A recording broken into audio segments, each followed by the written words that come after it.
नमस्कार दोस्तों, आज देखेंगे हिंदी पेडागोजी से महत्वपूर्ण प्रश्न।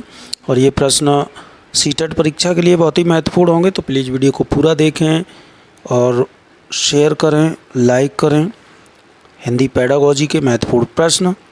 तो चलिए शुरू करते हैं। पहला प्रश्न है, भाषा स्वयं में एक व्यवस्था है, नियमबद्ध, तार्किक, सरल या जटिल। तो पहला प्रश्न है, भाषा स्वयं में एक व्यवस्था है, तो बताना है नियमबद्ध है या तार्किक है या फिर सरल है या जटिल है। तो इसका सही जवाब हो जाएगा, सही उत्तर हो जाएगा ऑप्शन नंबर ए। भाषा जो है वो स्वयं में एक नियमबद्ध है। प्रश्न नंबर 2, नाटक और एकांकी पढ़ने पढ़ाने के दौरान सर्वाधिक महत्वपूर्ण क्या है? मौन पठन, संवाद, अदायगी, उच्चारणगत शुद्धता या फिर नाटक के शास्त्रीय तत्व। तो नाटक और एकांकी पढ़ने पढ़ाने के दौरान सर्वाधिक जो महत्वपूर्ण है वो है ऑप्शन नंबर बी, संवाद, अदायगी। प्रश्न नंबर 3 कि कक्षा 8 के लिए साहित्य का चयन करते समय आप किस तत्व को सर्वाधिक महत्व देंगे या देंगी?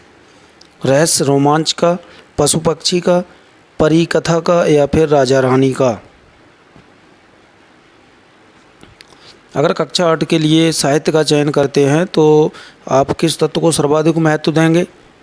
तो इसका जो सही उत्तर है वो है ऑप्शन नंबर ए, रहस्य रोमांच का। प्रश्न नंबर 7, कक्षा 7 में हिंदी भाषा के आकलन की दृष्टि सबसे कम प्रभावी है? बातचीत, श्रुतलेख या फिर प्रश्न निर्माण या फिर अवलोकन। यहाँ कक्षा 7 की बात की गई है। कक्षा 7 के बच्चे समझदार होते हैं, तो यहाँ पर जो है आकलन की दृष्टि सबसे कम प्रभावी होगी वो होगी ऑप्शन नंबर बी, श्रुतलेख। तो श्रुतलेख यहाँ पे कक्षा 7 के लिए प्रभावी नहीं होगी। प्रश्न नंबर 5, भाषा सीखने सिखाने की प्रक्रिया को रोचक और सौदेशपूर्ण बनाने में सर्वाधिक प्रभावी है? ऑप्शन नंबर ए, कहानी कविता की पंक्तियाँ देखकर लिखना। ऑप्शन नंबर बी, टीवी धारावाहिक के नाम लिखना। या ऑप्शन नंबर सी, कक्षा के प्रिंट समृद्ध परिवेश का उपयोग। या फिर ऑप्शन नंबर डी, पाठ्य पुस्तक के अभ्यास। तो भाषा सीखने सिखाने की प्रक्रिया को रोचक और सौदेशपूर्ण बनाने में सर्वाधिक प्रभावी है option number C. Option number C, कक्षा के प्रिंट समृद्ध परिवेश का प्रयोग करके।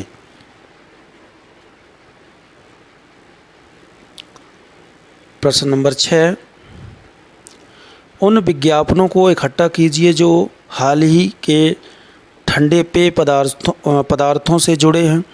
उनमें स्वास्थ्य और सफाई पर दिए गए ब्यौरों को छांटकर देखें कि हकीकत क्या है।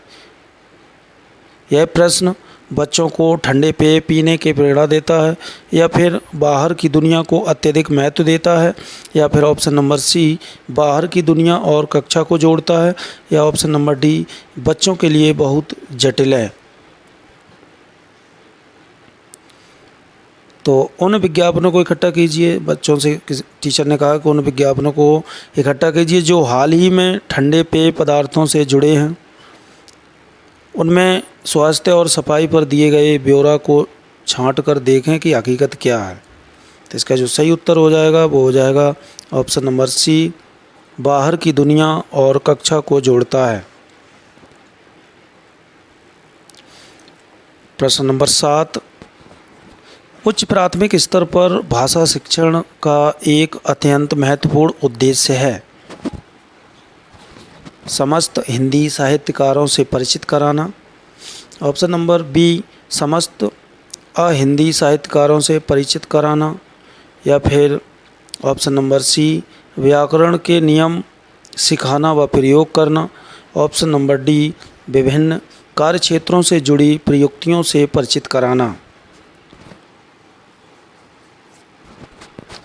तो इसका जो सही उत्तर हो जाएगा कि उच्च प्राथमिक स्तर की बात की गई है यहाँ पर। और उच्च प्राथमिक स्तर में 6 to 8 क्लास के बच्चे होते हैं, वहाँ पर व्याकरण पढ़ाना बहुत ज़रूरी होता है और उनके नियम भी बताना ज़रूरी होता है।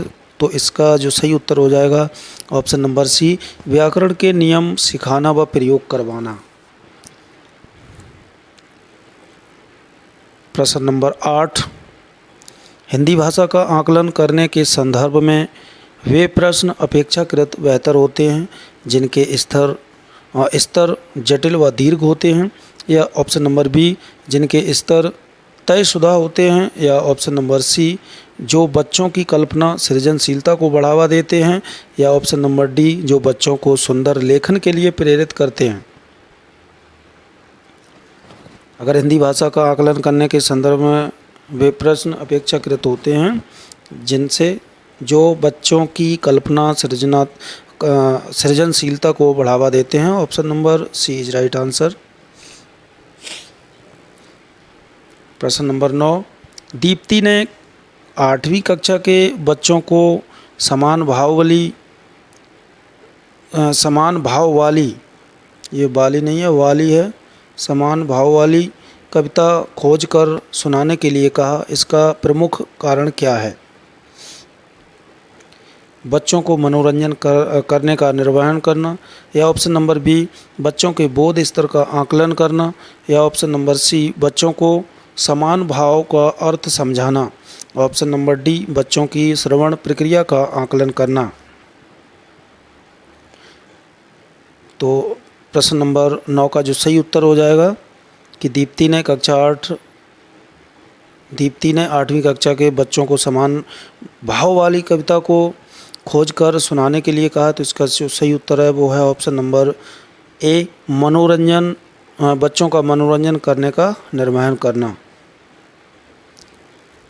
प्रश्न नंबर 10, महत्वपूर्ण प्रश्न कि एरिक्सन के मनोसामाजिक सिद्धांत का मुख्य फोकस क्या है? संज्ञानात्मक विकास, या नैतिक विकास, या सामाजिक विकास, या फिर भावनात्मक विकास। तो एरिक्सन के मनोसामाजिक सिद्धांत का मुख्य फोकस है ऑप्शन नंबर सी, सामाजिक विकास। तो ये थे महत्वपूर्ण 10 प्रश्न हिंदी पेडागोजी के। तो प्रश्न अच्छे लगे हैं तो प्लीज़ वीडियो को लाइक करें, शेयर करें, चैनल को सब्सक्राइब जरूर करें। धन्यवाद।